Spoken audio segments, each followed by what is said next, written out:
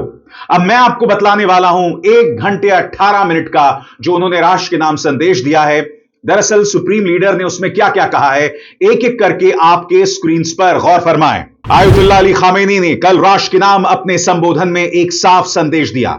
Iran की असली ताकत मिसाइलें नहीं, बल्कि जनता की एकता और इच्छा शक्ति है। हालांकि सैन्य ताकत को उन्होंने बैकअप सुरक्षा के तौर पर जरूरी भी बताया। सबसे पहले हम जानना चाहेंगे कि उन्होंने दरअसल एकता पर क्या कहा है, गौर फरमाएं। उन्होंने ईरानियों से अपील की कि वे एकजुट रहें और दुश्मन को निराश करें। खासकर 11 फरवरी 22 बहमन की क्रांति वर्षगांठ से पहले उनका कहना था कि जब तक दुश्मन को देश को बांटने की उम्मीद रहती है, तब तक ईरान पर दबाव बनता रहता है। 22 बहमन की रैलियों को उन्होंने राष्ट्रीय गरिमा और एकजुटता का प्रदर्शन बताया, जिससे विदेशी ताकतें दखल देने से पीछे हटती हैं। उन्होंने बार बार जोर दिया कि देश की ताकत हथियारों से ज्यादा जनता के हौसले, संकल्प और धैर्य से आती है। इसके अलावा दोस्तों, मिसाइल और सैन्य ताकत पर क्या कहा खामेनी ने, यह भी गौर फरमाया जाए। खामेनी ने कहा कि इरादा मिसाइलों से ऊपर है, यानी असली शक्ति हथियारों में नहीं, लोगों के जज्बे में है। साथ ही उन्होंने यह भी साफ किया कि ईरान का मिसाइल कार्यक्रम समझौते का हिस्सा नहीं है और देश की रक्षा के लिए जरूरी है। उन्होंने चेतावनी दोहराई कि अगर अमेरिका ने हमला किया तो ईरान जोरदार जवाब देगा, जिससे पूरे इलाके में हालात बिगड़ सकते हैं। तो कुल मिलाकर उनका कहना था कि 22 बहमन की रैलियों में भारी जन भागीदारी खुद एक रणनीतिक हथियार है। ईरान की दोहरी रणनीति है, अंदरूनी एकता और जन समर्थन सबसे बड़ी ताकत, और मिसाइलें वह सैन्य क्षमता भरोसेमंद रोकथाम के लिए। अब आपको गौर करना पड़ेगा दोस्तों, जो बात मसूद पेजेश्कियां ने कही, जो बात ईरान के विदेश मंत्री अब्बास अरागची ने कही, वही बात अब देश के सामने खामेनी दोहरा रहे हैं, जिसमें उन्होंने कहा कि मिसाइल पर कोई बातचीत नहीं हो सकती। और इससे मामला पेचीदा हो जाता है, क्योंकि अमेरिका चाहता है कि ईरान का जो मिसाइलों का जखीरा है वो पूरी तरह से गायब हो जाए, पूरी तरह से साफ कर दिया जाए। ईरान इसके लिए तैयार नहीं है। ईरान बार बार वेनेजुएला की तरफ इशारा कर रहा है। वेनेजुएला पर कितनी आसानी से अमेरिका ने बगैर किसी जंग के कब्जा कर लिया। ईरान का परमाणु कार्यक्रम रहस्यों में घिरा हुआ है, इसलिए अमेरिका सीधा हमला करने से डरता है। दूसरी तरफ ईरान के जो मिसाइलों के जखीरे हैं, इसी मंच पर मैंने आपको खुर्रम शहर 4 मिसाइल के बारे में बताया था और आपको बतलाया था कि यह मिसाइल इस्राएल के किसी शहर पर मार कर सकते हैं, चाहे वो हाइफा हो, तेल अवीव हो या जेरूसलम हो। तो साफ तौर पर एक तरफ ईरान बातचीत कर रहा है, एक तरफ अब्बास अरागची स्टीव विटकॉफ से बातचीत कर रहे हैं, मगर दूसरी तरफ मिसाइलों के जरिए, उनके परीक्षण के जरिए एक संदेश भी दिया जा रहा है। अमेरिका के सामने भी दोहरी चुनौती है। हर गुजरते दिन के साथ ट्रंप की जो विश्वसनीयता है, न सिर्फ अंतर्राष्ट्रीय तौर पर बल्कि घरेलू स्तर पर भी बद से बदतर होती जा रही है। एप्स्टीन फाइल्स उनके गले की फांस बन गई है। ऊपर से जिस तरह से उन्होंने दुनिया भर में टैरिफ लगाए हैं, कनाडा, ब्रिटेन, फ्रांस, यानी कि उसके जितने भी मित्र देश थे सब उसके खिलाफ हो गए। जी हां, इसलिए अब अमेरिका ने संदेश दिया है कि ईरानी समुद्री सीमा में प्रवेश मत करो, ईरानियों से मत उलझो। और मैं आपका ध्यान खींचना चाहूंगा अल जजीरा की इस ब्रेकिंग न्यूज की तरफ जो आपके स्क्रीन पर है। यह खबर क्या कहती है, गौर फरमाएं। खबर कहती है, US urges American ships to stay as far as possible from Iranian waters. सरल शब्दों में कहा जाए, अमेरिका ने अपने तमाम सैनिकों से कहा है कि ईरानी समुद्री सीमा से दूर रहो और उनसे मत उलझो। अब ये जो मत उलझो वाली नसीहत है दोस्तों, इसमें कहीं ना कहीं अमेरिका का खौफ दिखाई दे रहा है और मैं आपको बताता हूं क्यों।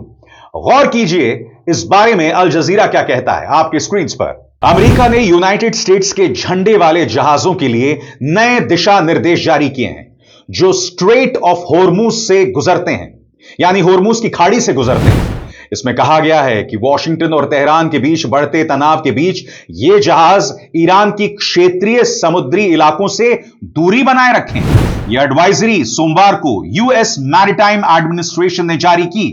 इसमें अमेरिकी जहाजों के कप्तानों को यह भी चेतावनी दी गई है कि वे ईरानी बलों को अमेरिकी जहाजों पर चढ़ने की किसी भी तरह की इजाजत न दें। दिशा निर्देशों में कहा गया है कि अगर ईरानी बल किसी अमेरिकी झंडे वाले व्यावसायिक जहाज पर चढ़ते हैं तो क्रू को जोर जबरदस्ती से विरोध नहीं करना चाहिए। जबरदस्ती विरोध न करने का मतलब यह नहीं है कि जहाज पर चढ़ने की इजाजत या सहमति दे दी गई। अभी कुछ दिनों पहले आपको याद है, 1 और 2 फरवरी को जब ईरान ने एक नौसेना ड्रिल किया था, तब अमेरिका ने क्या चेतावनी दी थी कि अगर आपका एक मिसाइल यहां तक पहुंचा तो आपको इसका जोरदार जवाब दिया जाएगा। अब क्या कहा जा रहा है कि अगर कोई ईरानी आपकी शिप में चढ़ गया, आपके जहाज में चढ़ गया, तो जोर जबरदस्ती करने की जरूरत नहीं है। इसके क्या मायने हैं दोस्तों, मैं चाहूंगा कमेंट सेक्शन में आप लोग बताएं। आगे गौर कीजिए क्या कह रहा है अमेरिका। इसमें यह भी सलाह दी गई है कि इन समुद्री इलाकों से गुजरते समय अमेरिकी झंडे वाले जहाज नेविगेशन की सुरक्षा बनाए रखते हुए ईरान के क्षेत्रीय समुद्र से जितना हो सके उतना दूर रहें, खासतौर से जब जहाज स्ट्रेट ऑफ हॉर्मुज से पूर्व दिशा यानी ईस्ट बाउंड में गुजरें, तो उन्हें ओमान के क्षेत्रीय समुद्र के करीब से जाने की सलाह दी गई है। ये सिफारिशें ऐसे समय आई है जब अमेरिका और ईरान ने शुक्रवार को ओमान में अप्रत्यक्ष बातचीत का एक दौर शुरू किया। इससे पहले कई हफ्तों तक बयानबाजी और धमकियां बढ़ती रहीं, जिससे दोनों देश लगभग जंग की कगार पर पहुंच गए। दोस्तों, इससे पहले मैं आपको बताना चाहता हूं 1980 का दौर था। 1980 का दौर जब ईरान और इराक में युद्ध हुआ था। उस वक्त अमेरिका के कई जहाज गुजरते थे जिस पर ईरान निशाना बनाता था, और उसी तरह से ईरान के कई जहाजों पर अमेरिका निशाना बनाता था। यानी कि इन दोनों देशों का एक लंबा चौड़ा इतिहास है समुद्र में टकराव को लेकर।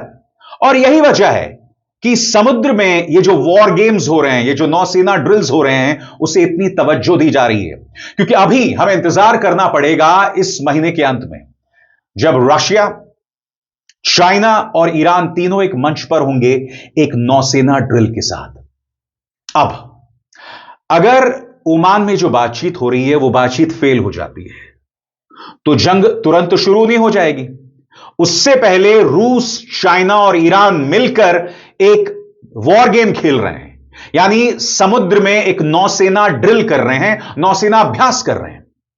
अगर हालात तनावग्रस्त हो जाते हैं, अगर हालात बिगड़ जाते हैं, अगर ओमान में बात नहीं बनती, तो क्या अमेरिका रूसी और चाइनीज जहाजों पर हमला करेगा? और ऐसा हमला करके वो खतरा नहीं मोलेगा? और इस खतरे के चलते कहीं दुनिया एक बड़े युद्ध की तरफ तो नहीं बढ़ जाएगी? क्योंकि हमें नहीं भूलना चाहिए कि इस वक्त अमेरिका और चाइना के बीच व्यापार को लेकर जबरदस्त तनाव है। ऊपर से अगर एक नौसेना ड्रिल में कोई अमेरिकी मिसाइल या कोई दुर्घटना हो जाती है, तो आपको अंदाजा नहीं है कि दुनिया कितने खतरनाक मोड़ पर पहुंच जाएगा। जी हां, और इसीलिए जो संदेश खामेनी ने दिया है, जो हिदायत अमेरिका दे रहा है, इन सबको आपस में जोड़ के देखने की जरूरत है, जिससे पता चलेगा कि मामला किस ओर बढ़ रहा है। अब एस आर शर्मा को दीजिए इजाजत। नमस्कार।